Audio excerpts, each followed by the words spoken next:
Rescue is a vital part of the job of the John Aspinall Animal Parks in Kent, and the new millennium is marked by welcoming newcomers from around the world. Today, a consignment of African wildcats is arriving from London Heathrow Airport. About 2.5 hours travel, and as you can see, they're quite upset by the journey. Yeah, all right, Gabby. Upset, yeah. All right, get you out of here in a minute. They were rescued from poachers. This pair came from South Africa. We were then contacted by friends of John Aspinall's.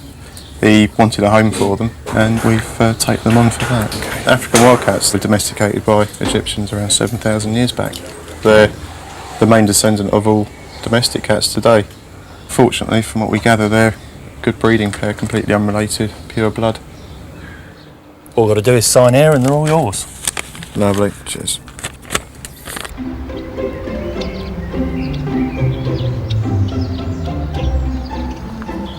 The herd of American bison have a new bull. It's been imported from Belgium. How many in this herd? 16 at the moment. We've still got some more calves probably to come this year. These are the creatures that roamed in their hundreds of thousands across in the United years States. Ago. Nearly hunted to extinction, sort of in the sort of 1800s. Mr. Aspinall bought them 30 odd years ago. The original stock came from the continent. Gradually over the years they've progressed, and we've got a new bull now that was actually bred from American bred stock via Belgium. Some animals come here as a result of partnerships with other animal trusts.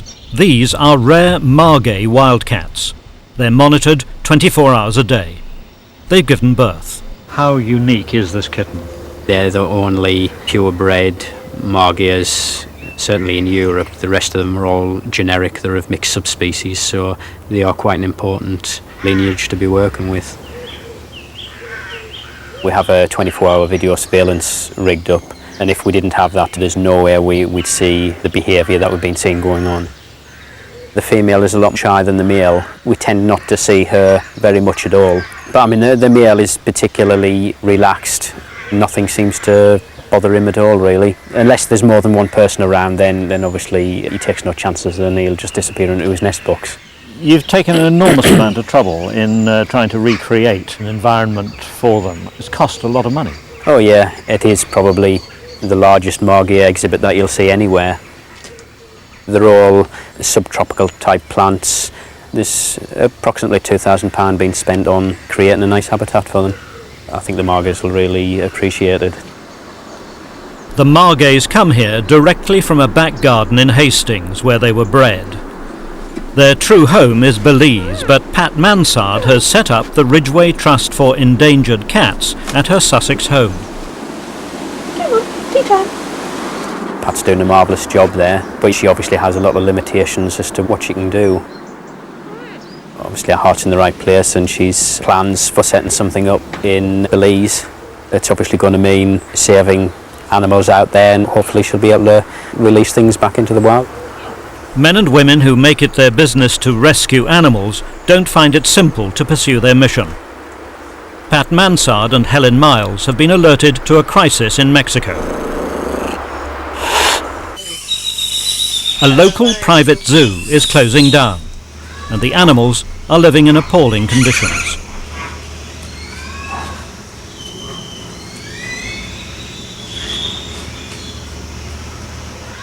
A group of 3 Margays are threatened with starvation. They were born in the wild in Mexico, but when they were about 3 weeks old, their mothers were shot and they became pets. This is strictly illegal. To start with, when they're small, cuddly, fluffy kittens, they're no problem, but as soon as they grow and they start to demand more food and to get a little bit aggressive, people don't know what to do with them. They shut them in a tiny cage, poke food and water into them, poke them with sticks, and then they get bored with the whole thing and they hand them over to the local zoo. And local zoos are just overflowing with these poor refugees. British Airways announced the departure of flight BA 4503 to Cancun. So Pat and Helen decide to fly to Mexico on a mission of mercy. We're now in downtown Cancun. We head to Merida tomorrow, so God knows what's going to happen. The Margays are being kept at Cholol Zoo near Merida, roughly 200 miles away. Thank heavens, Cholol is marked on here as well. Is it?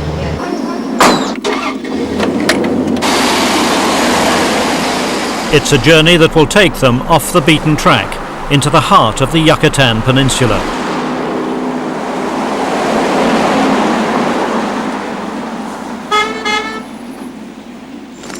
Although the zoo is closed, they find a way in with the help of a Mexican vet.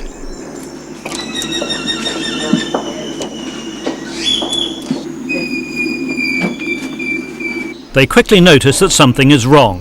One of the margays is injured. Yeah, she's hurt. Her hind leg. Yeah, she's lying. When they're your cats, you pick up straight away, don't you? You only need to look and you know. She's not happy, is she? And there's more bad news for Pat. 2 more margays have been brought in. As there are no enclosures available, they're still in the tiny cages where they were kept illegally as pets.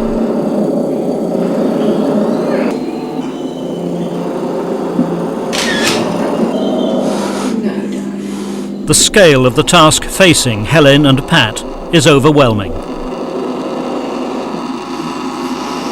Oh, God, stand there.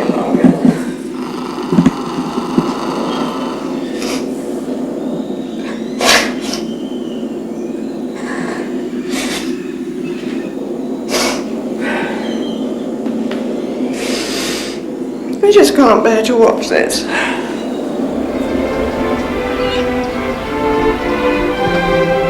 Like a Noah's Ark in a time of crisis, threatened animals have gathered here in Kent from all over the world.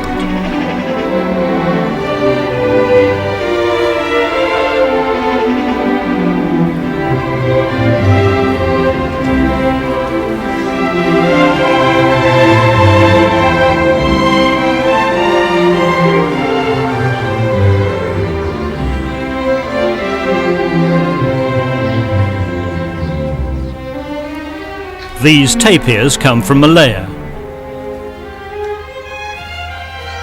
and these from Brazil. Both have produced calves, but the Brazilian baby was, well, a surprise. Well, it was a fairly unexpected birth. We knew it was on its way, but not quite so soon.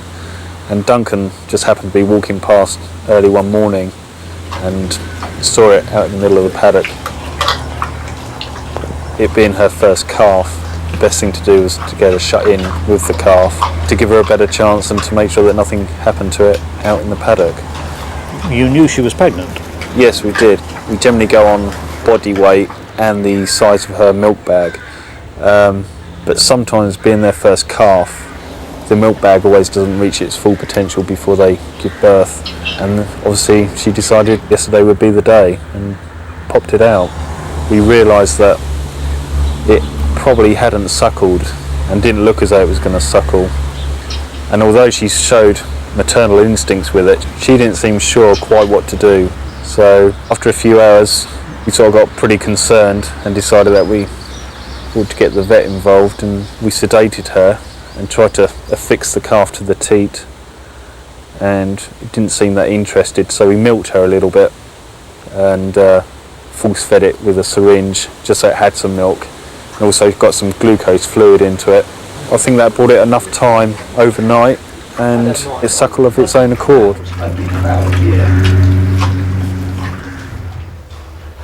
There's anxiety with the other tapir baby as well, the Malaysian. She's not breathing properly. Well, it's the third one we've bred here. Her mother, she's the first one that was born in nearly 12 years ago. She had a youngster in 98, which sadly we lost with a viral pneumonia infection. And this one was born 7 weeks ago. So we've got everything crossed at present, but it's going to go according to plan. They are very endangered now. They're in very small areas, sort of left sort of Burma, Sumatra areas. Deforestation, the normal sort of thing as to why various animals are going. There's significantly less than 200 in captivity. Minimal births each year. Many are lost, also with respiratory problems. It just seems to be one of those things that they haven't got to the bottom of. Being as there's probably less than 200 in captivity, she's very important. In Mexico, Pat and Helen are preparing to bring the margays to England. Unfortunately, they need to be caught first. Ben, I'm on the knee. Maybe if we go away. It's not working. Anaesthetising them would be too risky. So the Mexican vet Susana resorts to the loop of a catching pole.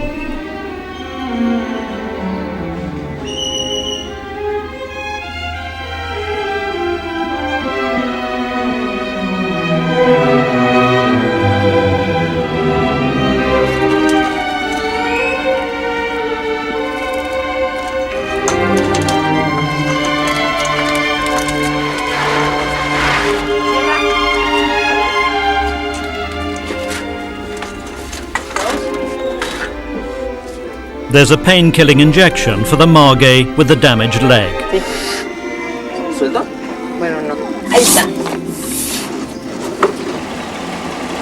And the three cats then set out on their 5,000-mile journey to a new home in England.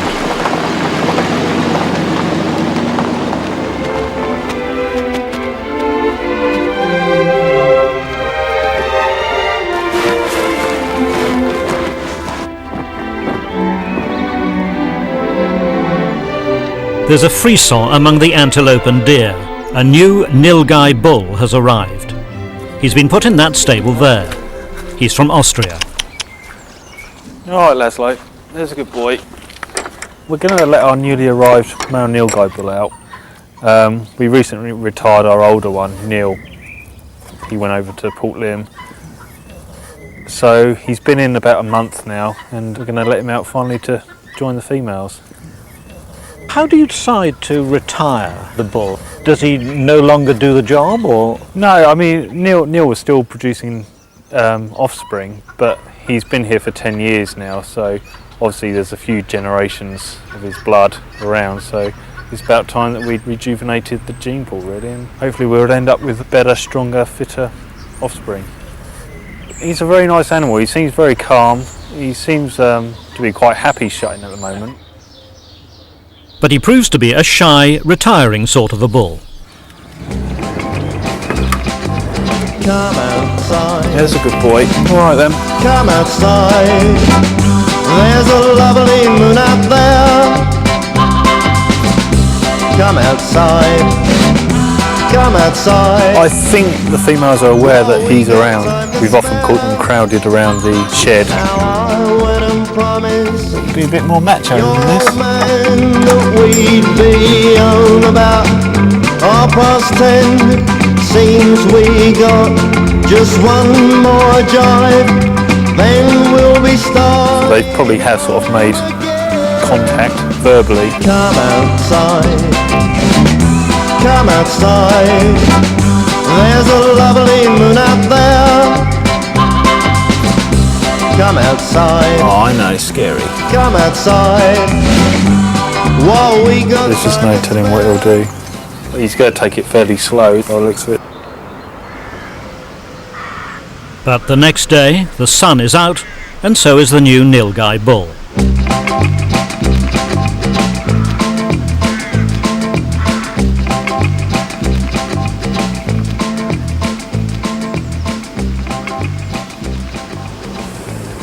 There's better news from the Malaysian tapir enclosure as well. But vet Chris Furley is still concerned. We bred one 2 years ago, which unfortunately died of pneumonia. This one that was born a few months ago is now also suffering from a respiratory problem. We're faced with extreme susceptibility to pneumonia. They're actually quite difficult animals to treat because in order to obtain the clinical information that you need to make a diagnosis and formulate a treatment program, you really need things like blood samples and x-rays and things like that. Getting a blood sample from a tapir is not easy because their skin is so thick you can't see where the veins are. And this animal has certainly responded to treatment. Its respiration is now much improved in comparison to what it was 2 weeks ago. So progress is being made. However, we still do not know the cause of the problem. But it's not a typical pneumonia.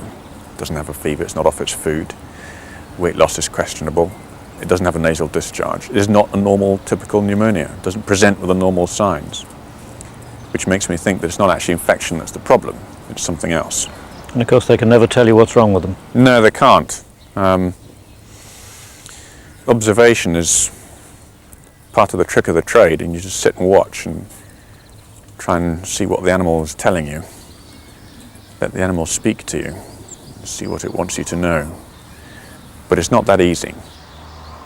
Over at the Brazilian tapir's baby is thriving, but the mother is now causing some anxiety. We're having a few problems in that she's having difficulty passing solids.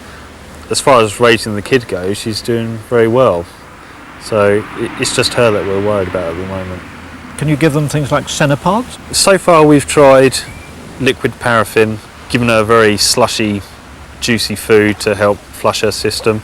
And whether it's worked or not, it's hard to tell, because although she has passed some feces, she's obviously still having difficulty. She seems to be spending a lot of time in the pool. Yeah, I think that soothes the discomfort and the pain, and obviously being a quite hot day, she's a lot happier in the pool, so she's doing it more for her own good. She has been very restless. She spent most of yesterday walking around with the calf. It didn't really get a chance to suckle because she never settled down, so hopefully it did. So she is obviously in some degree of discomfort. The margays being rescued from Mexico have reached Cancun airport, but Pat and Helen encounter a problem. A consignment of wild animals needs an identifying document. It's called an air waybill number, and Pat and Helen haven't got one. Vet Susanna tries to help. British Airways told him, but they told him cat. So he said, okay, cat. What should I need to do? So that's why he didn't do anything.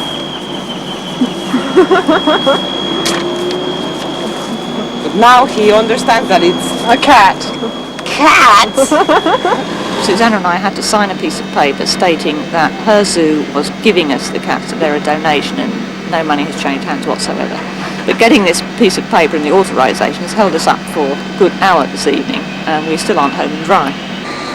The hours slip by, but without the waybill number, customs won't let the margays leave Mexico.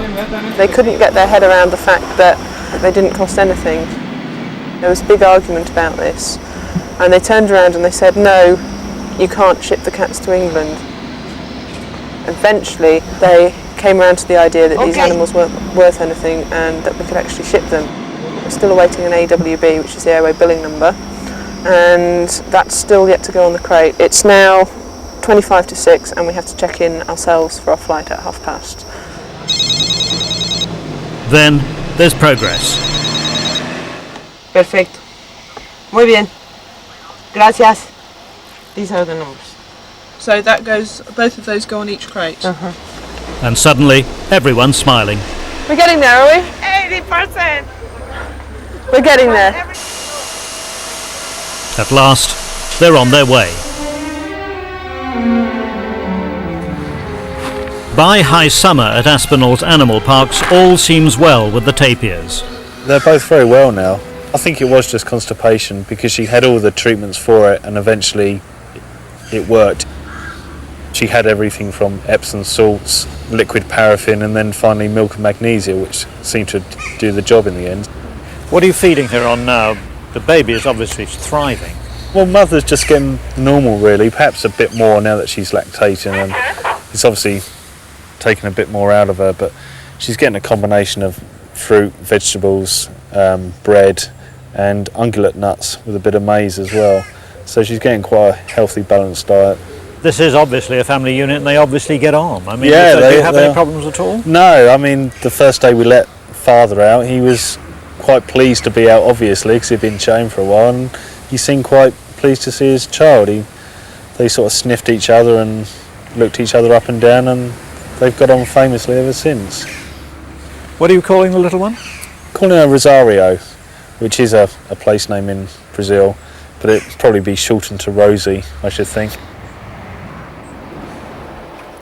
At Port Lim, they've temporarily improved the air circulation in the tapir enclosure, and the Malaysian tapirs are going from strength to strength. Did you think you'd lost her? Being as we've heard that several other places have lost youngsters, Similar things, respiratory problems. It was looking a bit iffy, yeah. Losing the spots? Extremely rapidly. Why spots to begin with? It's just camouflage. In the wild, they lie up in undergrowth and you'd never see them. Good mother? Yeah, well, very good, yeah. Okay. Yes.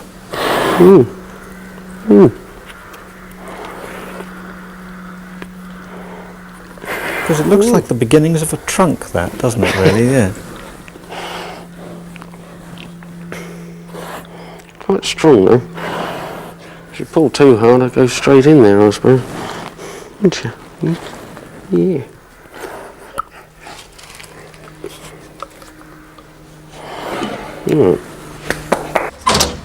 After their journey of 5,000 miles, the Margays from Mexico finally arrive in Hastings. He's just being nosy. He's not scared of anything, are you? Just keep quiet and let him come in his own time. He wants to come in. There's a good boy. Just keep on coming. The following morning, the injured leg is examined by the Ridgeway Trust's vet, John Lewis. And the reason I rang you on Sunday was because she was absolutely hopping on it. Right. And they hadn't examined her, so I wanted you to know that. So she can use it. Well, she just jumped up on it. It's just sore. Yeah, so that looks as if it's getting better quite quickly. Makes it all worthwhile, doesn't it? Why is it that human beings get this passion for a particular breed? How is it that they decide to devote the major part of their energy and life to a cat like a Margay? I think it's not until somebody actually works closely with a particular species or animal and they see how the animal behaves, and it's just a terrible thought really to think how people treat the things. People are like a cancer of the planet, aren't they? They just they see it, they want it, and they just take it. I mean, there's no respect for anything around them. It's terrible, really. All eyes at John Aspinall's animal parks in Kent are fixed firmly on the future. These lions could be the answer to restoring a breed that man wiped off the face of the earth centuries ago. They're the Barbary lions, the lions the Romans brought from North Africa to Rome 2,000 years ago to do battle both with Christians and with gladiators. Because of their careful breeding program, the parks have what could be the closest match on Earth to the extinct Barbary lion. Kay Hill and David Haynes from Wildlink, a worldwide conservation organisation, are here to see them. You could be right about Kabir's mane, seeing him standing. Yeah. He just has that absolute appearance, doesn't he? Yeah. He's everything you would imagine the Barbary lion to be. He's the most dignified looking one. Of all the lions I've seen, the one that struck me the most is Jade. There's something about her appearance that's quite unnerving. The parks are cooperating in a joint project to see if the DNA of these lions, cared for by keeper Adrian Harland, matches the DNA of Barbary lion bones found in Rome and in museums. They're also testing lions in a zoo in Rabat, Morocco. I have to go to Africa on the 10th, so we'll do the test maybe when I get back. I mean, are you okay for Kabir to be the first one? Is that okay with you? It's fine. Yeah, it doesn't matter what order they come in. Right, okay. As long as in the end we find out who is and who isn't and what we've got. Yeah, I mean, it's obviously an incredibly big thing as far as the project's concerned and as far as the science is concerned. In Rabat, in the zoo of the Sultan of Morocco, there are 26 lions. Kay Hill has taken hair samples from young cubs. Adrian Harland is doing the same at Port Lynn. When they've done the DNA testing, they'll find out which animals are pure, partially pure, and then they will try to establish a breeding program to breed back the traits so that we get back to a Barbary lion. Not everything goes according to plan. Well, it never does it?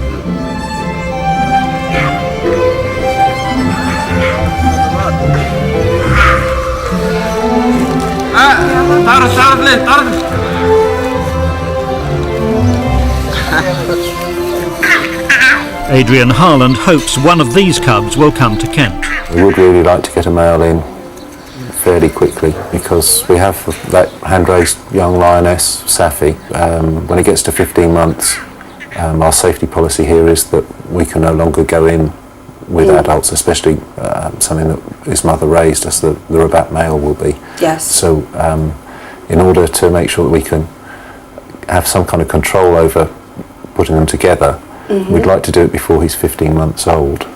We have a policy that we don't knock things out specifically for scientific research. We only do it as and when it's medically necessary. Yes. So to get blood samples, we would have to really wait until either we were moving an animal or there was something wrong with it. And as Kabir is a healthy young man, it's unlikely that we'll get any blood samples from him. Yeah. Hair samples, it's quite a possibility because he does come up to the fence and rub up and down, and so we might well be able to get some fresh hair samples for you. Well, fingers crossed the ones we have will be fine. That would be the ideal. But at the end of the day, you'll take the young cub that's coming over if we have to, because he has to have veterinary treatment, so he will be knocked out. But it would be nice to see Kabir.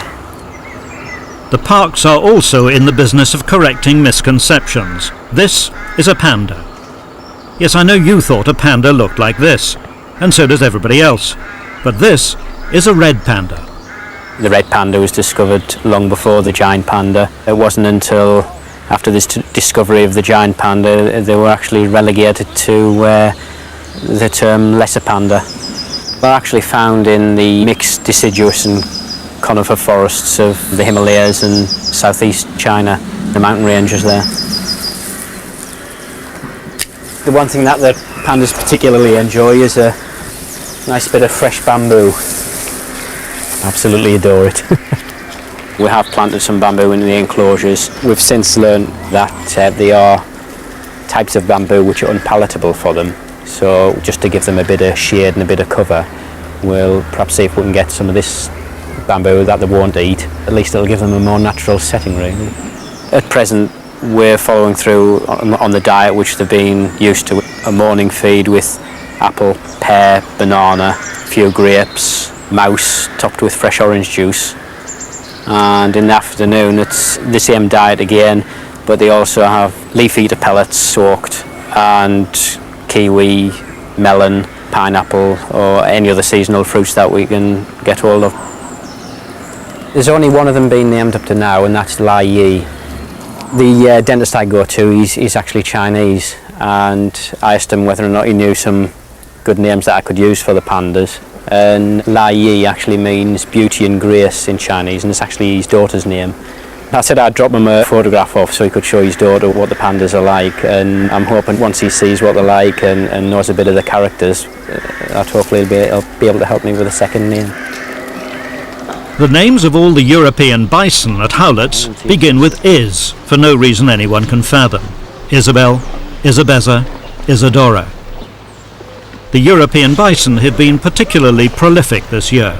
So how do they differ from the North American bison? They're a lot smaller. Their heads are elevated because they're browsing animals as opposed to grazing animals. These live in dense forests, so they'll be up on the browse with their head up all the time. The American bison's almost got a neck that scoops down so his head's right on the ground all the time. But they're a lot smaller. They're agile, although they don't necessarily look it. They reckon they can clear a 6-foot fence. We hopefully got 3 pregnant cows here, one due very shortly, which is the girl in the middle there. She should be this month. Hopefully this one and this one, no, beg your pardon, that one and that one should be shortly after, but we haven't got dates for those. We don't often see them mating, so it's all a bit of a hit and miss affair. Gestation period is about 250 to 270 days, but you have to judge when the udder starts coming up and play it by ear, really. It's a bit difficult, but we often get it somewhere near it. They're not the most friendliest of animals. They've just got a bit of an aggressive streak inside them. I mean, they're all right at distance, obviously, but when you get up close, they do start wondering what you're doing there. Especially the bull. He's a bit young and full of himself. He's got a lot of growing to do yet, mind. He's reputed to have big parents, so hopefully we'll have a nice specimen. They always look their best in August when the mating season's around, obviously to fend off others that are doing the same thing. But now we're coming up to the actual breeding season after your gestation, and it's looking a bit ragged at the moment, ragged around the edges. But they've got scratching posts that they use You can see where they've been using them, where the old fur's coming off. Get rid of the winter coat. Get rid of the winter coat.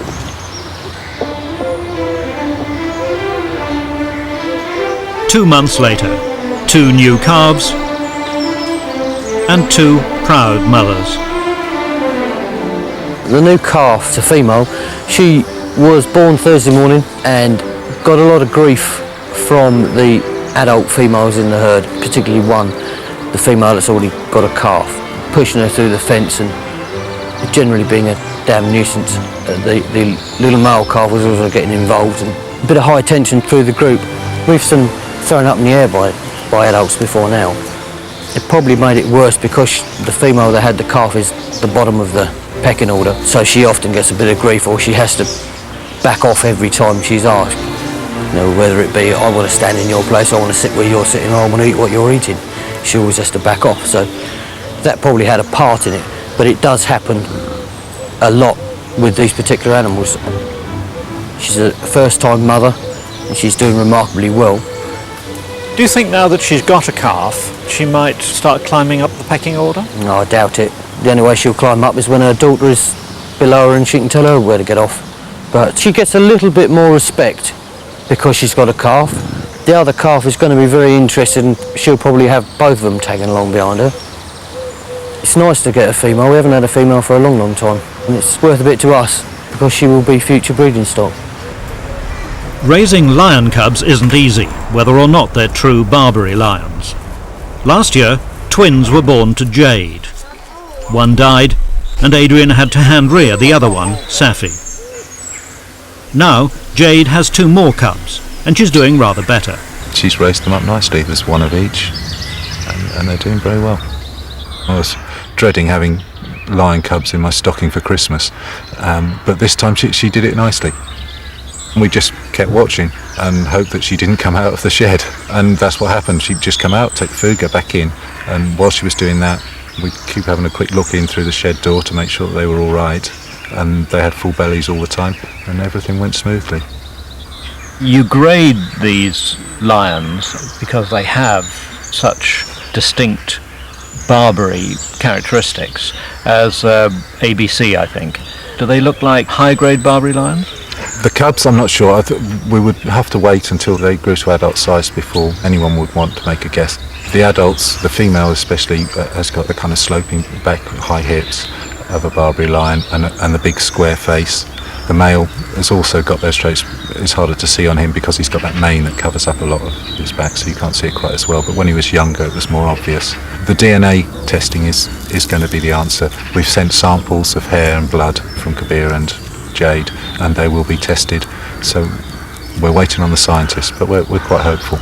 Most of these animals that people think are extinct or have never been discovered are out in Cambodia or Vietnam. It'd be strange to find one living here in Kent.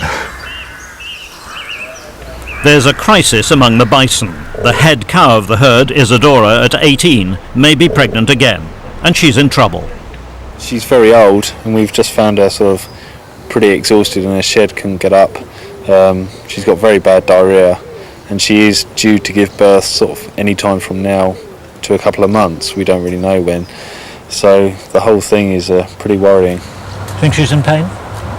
Yes, I do. My own personal opinion is that she's been trying to give birth for some time, which is why she couldn't get up, just through exhaustion. That would be my guess, but we'll hopefully find out in a few minutes. Vet Richard McCourt decides to carry out an exploratory examination. Is she pregnant or isn't she? Is the calf dead or alive? I think she's actually got diarrhoea, possibly liver failure. So what we're going to do is take blood samples, and for now we better give her some phenidine, which is pain reliever as well as an anti-endotoxic agent, and some antibiotics, and if we can get a good catheter into her vein, we'll file. She is pregnant. She's over a month away from calving, so she is pregnant. So I think just the pregnancy's probably been too much for a girl her age, and her liver's probably suffering a bit. She's also quite shocked, so if we can get a good IV line and some IV fluids, basically trying to rehydrate her. And so for an animal her size, we're really probably aiming to get 30 to 40 litres lot of IV fluids into her. So it's probably going to take a while. If it is liver failure, then you just need to basically support the liver over the remaining bit of the pregnancy. Obviously, if it becomes too severe, then we've got to decide what's best for the animal. At her age, I would probably say 50-50 at this stage, but we really, as I said, we don't know what we're dealing with as yet. 2 days later, and the elderly bison is back with the herd, still pregnant and very much better. It was simply a severe tummy upset. She's back what I'd say to her normal self. She's an old lady, so she's not exactly first to be at the food and drags her heels a bit, but that's only because of her age. But she's back to where she was. How are the herd behaving towards the calves? They're tolerating the calves. It puts a breath of fresh air through the herd because the calves are charging around, and it makes the adults a little bit spicy. But they still only want them at arm's length because of their bolshy attitude. And by the autumn, Isadora is a mother again. Safi, come on.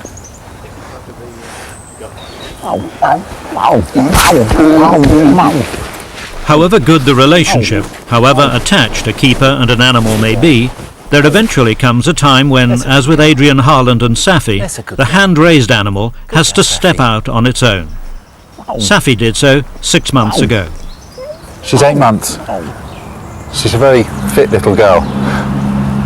Not one of those pudgy little cubs that you get. She's quite a fit lion. Maybe about 4 stone. It's enough to knock you over if you're not balanced right when she hits you. She's not bottle fed anymore. She's long since been weaned. She's on meat and feed her as and when she needs it, which is usually every other day. She has got a temper. We noticed that right from when we first pulled her out. If the bottle wasn't there and ready when she wanted it, the teeth and claws would start to come out. Because she's a full sister to the 2 cubs currently being mother-raised. Yes, she is. We thought for quite a long time that she was a bit skinny, but the ones down there aren't that much different. They've been approximately the same weight and growth ratio as the one that we hand raised, which is reassuring to know that we haven't gone too far wrong in the way we've been doing it. And do you think Safi, being hand-raised, could ever go back to the wild? No, I don't think so. I don't think we want to lose her, really. Phil Ridges, who's in charge of the primate section at Port Lim, is also hand-rearing an orphan. This is a baby colobus, black and white colobus monkey. Just starting to go black and white. The babies are born completely white, and then over a period of about 6 months they change into their adult colours, which is black and white. And why are you looking after him? Well, unfortunately, after 11 days his mother died, so I've got the lucky task of looking after the little fella. His last feed's at 12 o'clock now, and he goes through the night. He sleeps with me, which has his advantages in that I haven't got to get up and get him out of bed, but disadvantages that he imprints on me then all the more, which isn't a particularly good thing. Getting him off of this milk, that's the hardest thing. He's given access to food all the time, and he is paying more attention to it. He's eating more food now. His favourite's Chinese leaf at the moment. He loves that. I think it's because it's quite sweet. And hawthorn leaves, he loves those because they're nice and fresh this time of the year. But in the wild, doesn't the mother pre-chew it for the babies? Yes, you may do that, or they just pick it up really as they go along. Have you been chewing the leaf and that sort of stuff? Yeah, things like Chinese leaf, things that taste nice to me as well. That's how he's sort of picked it up, because he sees me eating it and he eats it. He sucks his toe. Unfortunately, it's a trait with gorillas as well. Some of them suck their fingers. It's like a comfort thing. He may bring up some wind. How often do you have to change the nappies? About 3-4 times a day. Most of the afternoon he hasn't got one on because he's in the shed with his sister and her baby, so he doesn't need one then. But this is mainly for when he's in the incubator, so he doesn't soil that too much. And at home he wears these. Although I try to keep them off as much as possible, really, because he prefers them like that. It's not natural, really. But we have to cut a hole out, put his tail through. How long do you spend with him? How much quality time can you give him? Well, I prefer not to give him any, really, because I don't want him to be, to associate me with being, his mum, really. 4 months later, the time comes for Tom to face the world on his own. He's getting his last bottle today, so now it's up to him, really. He's in with an adult female, basically so he can become a colobus and see how colobus react. She's sort of teaching him the ropes a bit. She doesn't really have a lot to do with him, but at least he can watch and learn from her. And keep each other company as well. As you can see, when I'm about, he doesn't like being in there. He wants to be on me. It's quite, in a way, it's understandable, but quite upsetting too, isn't it? Yeah, it is. I've put a lot of work into him and got very close to him. Just like having a child, really. With any small animal, it's very touch and go. You spend a lot of hours at least trying to get food into them, because from his point of view, he was with his mum for 11 days and he just wasn't used to taking milk from a bottle, and he obviously didn't know who I was, and it was a very stressful time for him and for me. He should still be with mum, really, feeding from mum, and she's taking care of him, whereas he's in at the deep end now and he's got to take care of himself, although he's got this other female in with him. I was hoping she would mother him a bit, because they do auntie the other infants, but she didn't really want anything to do with him. It's a bit of a shame, really. Often and understandably, the link is never totally broken. Adrian hand-raised Tugar. Today, for Tugar, there's still no one quite like Adrian. Yes, come and say hello. Come and say hello, son. Good boy. It's a good lad. Good boy. So who's this, Adrian? This is Tug, Tugar. 2-year-old Siberian tiger. How's he developed over the last 2 years? He's got substantially bigger, not a lot brighter, and he's kept his really friendly behaviour. He's just turned out to be a really nice, relaxed cat. Haven't you, son? Yes. Has he got a mate? Not as such. He has a partner in here, but it's his sister, and she's on the pill so that they don't breed. She was raised by the mother. Is she a different nature because she was reared by the mother rather than hand-reared? That's nature and nurture. I don't know how much of it would have been the case had she been raised by us, but she is certainly more aloof. When she was younger, she didn't want to come close to us, didn't want to play with us. But I tend to think that she wasn't the same kind of character as Tug here. He's rather more playful than she is, so he does tend to annoy her at times and get a smack round the head, but I don't think there's much brain in there to damage. Oh, he's a lovely cat. He's a lovely cat. Very friendly. How important do you think this whole process of bonding is in the care of wild animals kept in captivity? It certainly builds confidence amongst the keepers. It did for me anyway. The occasion that I had was the hurricane, when tigers were out along this drive here from this enclosure. It was felled by some of the big trees, and we just led them back in. I don't think I'd have been prepared to do that if I hadn't had contact with those tigers already. Looking after animals is nice, but being able to interact with them is even better. There's a chap doing a behavioural study on the tigers here. Unfortunately, the study's not gone quite according to plan, because Tug keeps coming and sitting at the fence next to him and talking to him. So he's interacting with the researcher. Tug just does it to everybody. If anybody stops to look, he'll come and sit with them and talk to them, and he's just a very friendly cat. In the end, he does go off and just do tiger things, which is just how we like it to be.